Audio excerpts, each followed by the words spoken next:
আম্মা জান বাংলা চলচ্চিত্রের আকাশে যে নক্ষত্র আলো ছড়িয়ে গিয়েছিল ভালোবাসা আর আবেগে, যার সংলাপে জেগে উঠত প্রতিবাদ, চোখের ভাষায় ফুটে উঠত মানুষের গল্প, তিনি প্রয়াত চিত্রনায়ক মান্না। ২০০৮ সালের ১৭ ফেব্রুয়ারি হৃদরোগে আক্রান্ত হয়ে না ফেরার দেশে পাড়ি জমান তিনি। সময়ের হিসেবে পেরিয়ে গেছে বহু বছর, কিন্তু দর্শকের হৃদয়ে তার জায়গা আজও অটুট। টাঙ্গাইলের কালিহাতীর এলেঙ্গার সেই ছেলেটি সৈয়দ মোহাম্মদ আসলাম তালুকদার। স্বপ্ন ছিল অভিনয়ের, চোখ ভরা জেদ আর আত্মবিশ্বাস।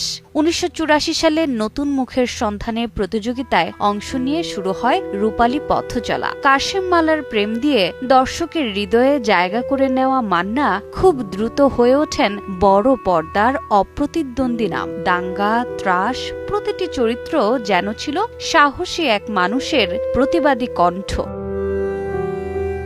আম্মাজান শুধু একটি সিনেমা নয়, ছিল আবেগের আর্তনাদ। কে আমার বাবা, লাল বাদশা, একটির পর একটি সুপারহিট ছবিতে তিনি হয়ে উঠেছিলেন পরিবারের একজন সদস্যের মতো। ৩.৫ শতাধিক সিনেমায় অভিনয় করে মান্না প্রমাণ করেছেন নায়ক হওয়া শুধু পর্দায় নয়, মানুষের হৃদয়ে জায়গা করে নেওয়ার নামই সত্যিকারের নায়ক।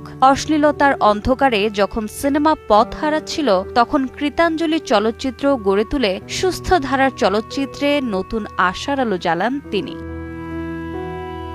পুরস্কার, সম্মাননা সবই পেয়েছেন, কিন্তু তার সবচেয়ে বড় অর্জন ছিল দর্শকের ভালোবাসা। আজও তার সংলাপ, তার দৃঢ় চোখের চাহনি, তার কণ্ঠের জোর নতুন প্রজন্মকে ছুঁয়ে যায়। টাঙ্গাইলের মাটিতে চিরনিদ্রায় শায়িত এই মহানায়ক আসলে কোথাও যাননি। তিনি আছেন প্রতিটি ফ্রেমে, প্রতিটি সংলাপে, প্রতিটি দর্শকের আবেগে।